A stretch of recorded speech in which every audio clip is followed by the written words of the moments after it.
Imagine a small girl, living in deep poverty, in rural Mississippi. She wears dresses made from potato sacks. She has few toys, even fewer comforts. Life is hard. Loneliness. Struggle. This young girl could not have known the future that awaited her. She could not have dreamed her voice would one day reach millions. This girl was Oprah Winfrey, one of the most remarkable tales of modern times, from the very bottom of society to the very top. A testament to the power of hope and determination. This essay will tell how that little girl beat the odds. We will walk through the chapters of her life, step by step. We'll explore her difficult childhood, the challenges she faced young, then how she found her first opportunities in media. Using a unique voice to connect with audiences, her journey wasn't a straight line to the top.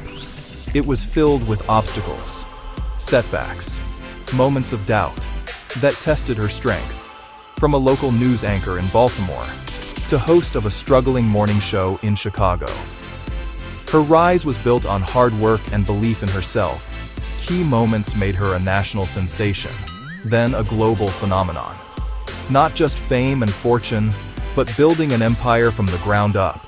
She created a production company, a magazine, a television network. She didn't just host a show, she created a platform for change, conversation, connection on a massive scale.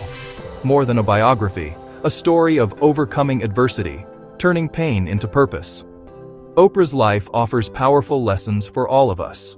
She once said, "Turn your wounds into wisdom." That idea sits at the core of her journey. She transformed personal struggles into empathy and connected deeply with millions. Her story promises that no matter where you start, you can define your own destiny and make a lasting impact on the world. Oprah Winfrey's story begins in 1954 in Kosciuszko, Mississippi, a place and time marked by deep racial segregation and economic hardship. She was born into a world that offered very few paths to success for a young black girl. The odds were stacked impossibly high against her from the very beginning. Yet, it was in these early, formative years that the seeds of her incredible resilience were planted. She learned to find strength in solitude. She found power in words, devouring books, honing her ability to speak with clarity and passion. Her early life was a crucible, forging the character that would later captivate the world. As we trace her path, we will see a clear pattern emerge. For every obstacle, there was a lesson learned. From the trauma she endured as a child, to the professional challenges she faced in a male-dominated industry, Oprah consistently found ways to move forward. She refused to be a victim of her circumstances. Instead, she became the author of her own story. This essay will highlight these pivotal moments, showing not just what happened, but how she responded with courage and a clear sense of purpose. We will explore the practical steps she took to transform her life and career, the journey from a local television personality to a cultural icon. It was all fueled by one core principle: empathy. Oprah changed television by talking with her audience, not at them. She created a space where ordinary people could share their stories and feel seen and heard. The biggest adventure you can take, she has said, is to live the life of your dreams. She not only lived her dream, but also inspired millions to pursue their own. We will examine how this deep connection with her audience became the foundation of her media empire. Harpo Studios, the OWN network. Ultimately, this essay will present a portrait of a woman who redefined success. Her net worth, estimated in the billions, is only one measure of her impact. Her true legacy lies in the cultural conversations she started, the minds she opened, the lives she touched. By the end of this journey, we will understand the key milestones of her rise and the timeless lessons her life offers. It is a story of persistence, vision, and the profound belief that one person's voice can indeed change the world for the better. One conversation at a time. Table of Contents. Part 2. Act 1. Early Life and Struggles. Section 1. Roots in Kosciuszko and Early Family. Section 2. Poverty and Moving to Milwaukee. Section 3. Childhood trauma and survival. Section 4. Finding voice. Finding voice, school. Finding voice, speech. Finding voice, first jobs. Oprah Gail Winfrey was born on January 29, 1954, in Kosciuszko, Mississippi. Her birth took place in the segregated South. The world she entered offered few chances for black girls then. Her mother, Vernita Lee, was young and poor. Her father, Vernon Winfrey, worked in small jobs, became a barber, and later a city councilman. For the first years of her life, Oprah lived with her grandmother, Hattie Mae Lee, on a farm. Her grandmother ran a household with strict rules and with Christian faith. Those early years in rural Mississippi shaped how she understood discipline and how she learned storytelling. Life on the farm was harsh but clear. There was work to do from dawn until dusk. Young Oprah learned to observe people and to listen to long family stories. Books were rare, but she loved words. Her grandmother taught her to recite poetry and to stand straight when speaking. Those lessons helped her later when she worked in front of microphones and in front of cameras. Even as a child, she felt the power that a single clear voice could have. The small town of Kosciuszko left a lasting mark on her identity. Her family background was complicated. Her parents married and separated, and custody shifted. She spent time with different relatives. She moved from one house to another before age 6. Each move meant new rules and new expectations. Through instability, she learned to adapt quickly and to find her own center. Those early shifts taught her resilience and the need to control what she could: her voice, her work, and her education. At home and in her neighborhood, she saw both love and limits. The farm life also exposed her to the strict codes of the Jim Crow South that shaped her sense of injustice, and later her empathy for other people who suffered. From Kosciuszko came a clear commitment to rise above circumstance. The small town raised a girl who would not accept the narrow options she was given. The roots of her future drive and moral center were planted there. When she was about 6 years old, Oprah moved to Milwaukee to live with her mother. The city life was very different from the farm. In Milwaukee, poverty was up close and public. They lived in crowded apartments. Money was scarce. Stress was constant. Oprah did small chores and worked to help the household. School became an important refuge from the noise and the hunger. In the city, she had access to more people, though not always kinder ones. School in Milwaukee showed her a new world of possibility. She loved to read and to speak in public. Teachers noticed her talent for language and poise. She joined school plays and debate teams when she could. These activities gave her a practice ground for the voice she would use for the rest of her life. Yet outside the classroom, the struggle continued. Food, clothing, safety were daily concerns that never fully left her thoughts. Her mother worked hard, but could not always provide steady care. The household moved several times, in search of work and stability. As a child in a poor neighborhood, Oprah saw the strength of single mothers and the strain they carried. She watched her mother fight for every dollar. Those scenes taught Oprah to value work, to plan, and to be ambitious about jobs that could create stability. Milwaukee also introduced her to the idea that voice could open doors.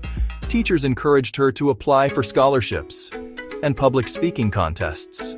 At age 9, she won a speaking contest that gave her a scholarship. That early award felt like proof that speech might be a way out. It was a small victory, but it showed how talent plus opportunity could change a life.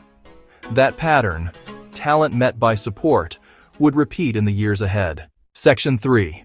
Childhood trauma and survival.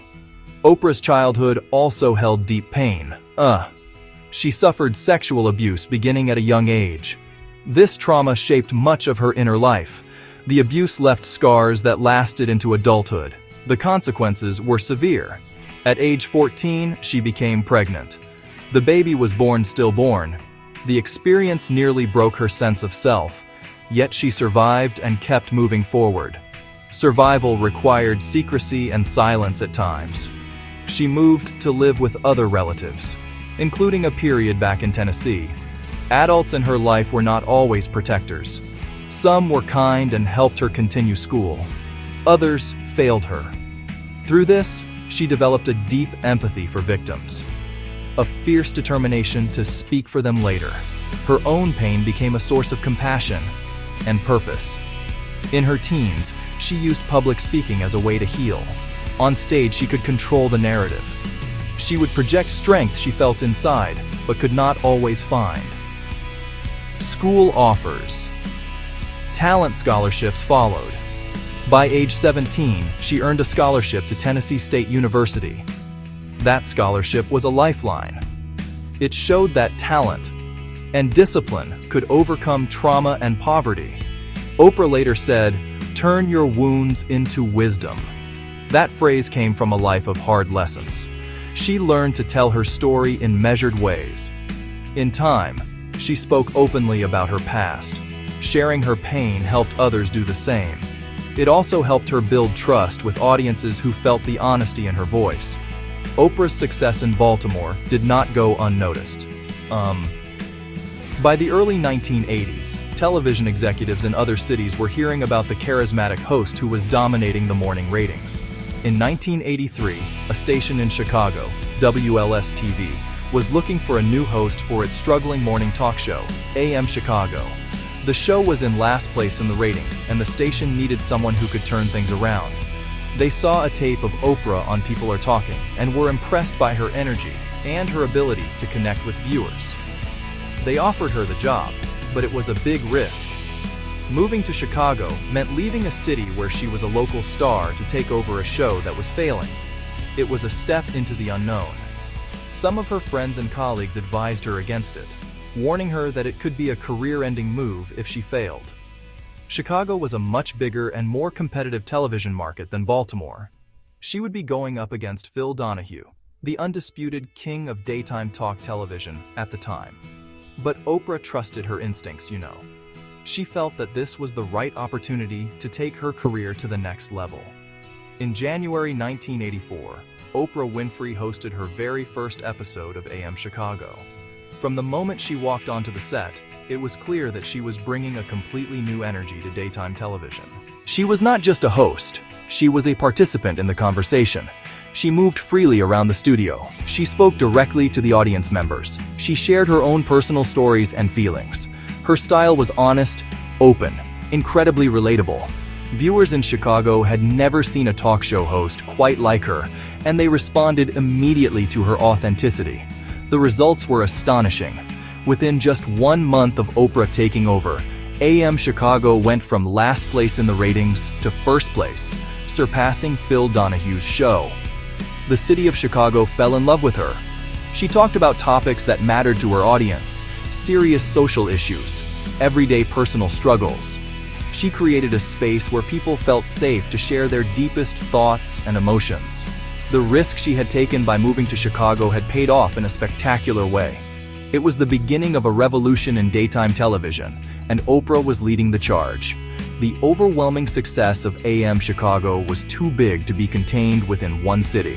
By 1985, the show was so popular that the station decided to give it a new name and a wider platform. They renamed the show The Oprah Winfrey Show, began to syndicate it, offering it to stations across the country.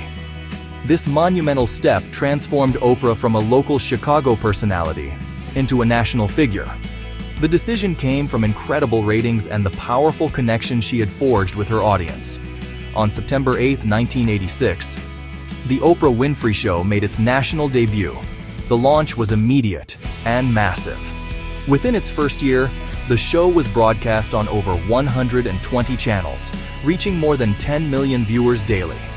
It quickly became the #1 daytime talk show, dethroning Phil Donahue.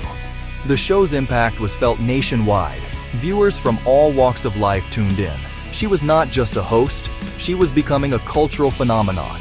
The format stayed true to what made AM Chicago successful. Oprah tackled important and often difficult subjects with empathy and honesty. She created a platform for guests to share personal stories with a level of respect and compassion that was unprecedented. She said, "I am the surrogate for the audience. She asked the questions viewers were thinking, and she listened with genuine curiosity and care. This made the show feel like a national conversation. The rapid rise marked the beginning of her media empire. It became the engine for future ventures. The show's success gave her financial independence and cultural influence, enabling Harpo Productions in 1986. That move gave her full creative control and financial control over her show. She was no longer just an employee, she was the boss. Oprah transitioned from television host to powerful media mogul, setting the stage for decades of influence to come. With the national success of her show firmly established, Oprah made a bold business move. In 1986, the same year the show went national, she founded Harpo Productions, Inc. This was about power and control. By creating her own company, Oprah took full ownership of her show.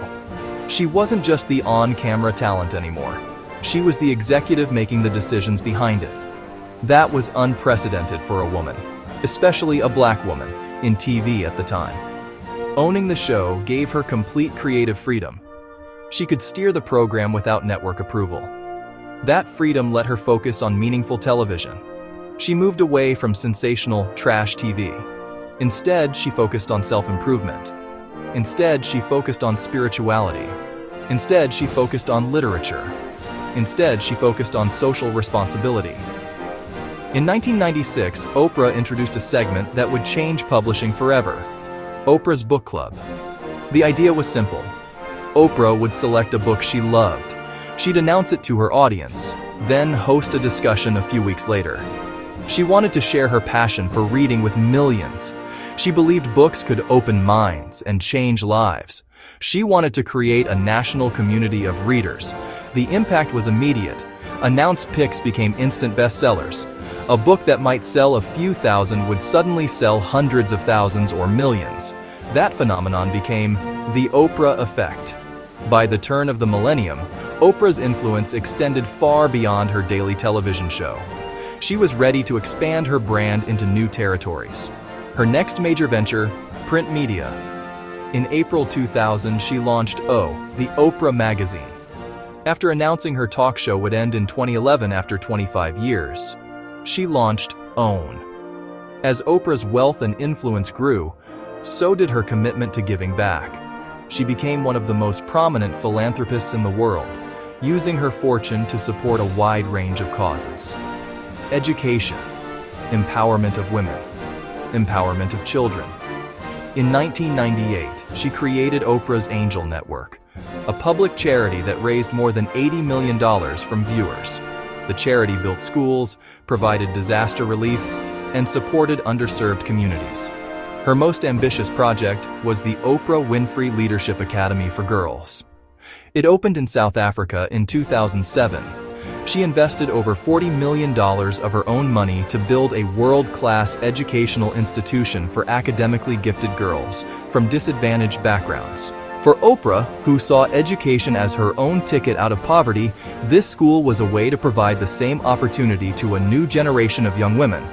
In addition to her philanthropy, Oprah began to use her powerful voice to influence social and political conversations. For many years, she remained politically neutral on her show, but that changed during the 2008 United States presidential election. She made her first ever political endorsement, publicly supporting Barack Obama for president. Her endorsement was considered a major factor in his campaign, with some analysts estimating that it was worth more than 1 million votes in the Democratic primary. Oprah Winfrey's life story offers a powerful roadmap for anyone who has ever faced a difficult challenge. One of the most important lessons from her life is the courage to be authentic.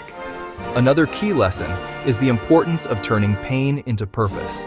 Her story is also a masterclass in vision and entrepreneurship. Her most profound impact lies in how she fundamentally changed the nature of media and public conversation. Before Oprah, television talk shows often focused on spectacle and conflict. She pioneered a new form of media based on empathy, vulnerability, the search for common ground. She created a safe space on national television for people to share their deepest truths and to learn from one another. This Oprah effect raised the bar for what media could and should be. a tool for connection, understanding, positive change in the world. Her influence also reshaped the definition of success, especially for women and people of color. By building a multi-billion-dollar empire from the ground up, she shattered countless glass ceilings and became a powerful symbol of what is possible. Ultimately, Oprah Winfrey's enduring legacy is one of hope and empowerment. Her story is a powerful reminder that no matter how difficult our beginnings, we have the capacity to write our own endings. Her journey from a girl in potato sack dresses to a global icon is more than just an incredible story. It is a living testament to the human spirit's ability to overcome, to build, to inspire. Oprah Winfrey taught the world to look inward, to connect outward, and to always live the life of your dreams.